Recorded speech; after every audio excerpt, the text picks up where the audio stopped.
na lang Oo. last question ko sa'yo since maraming nagtatanong sa akin.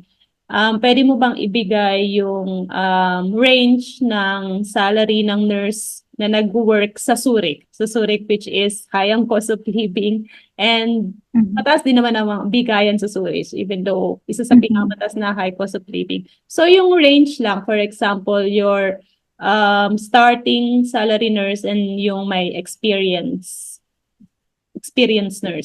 So, yung broto is nasa range, sabihin natin na nasa 6 to 7, parang ganon. Mhm. So, brutto And is gross kasi, salary, yeah. tapos hindi pa kasi deducted doon yung um, krankenversicherung mo, yung Yes. Mhm. health insurance mo. Yeah. Kasi ang kinaibahan niya is you have to choose your own insurance, which is may different na franchise na Franchise. tinatawag. Yeah. So, parang ganun yung starting na salary, nasa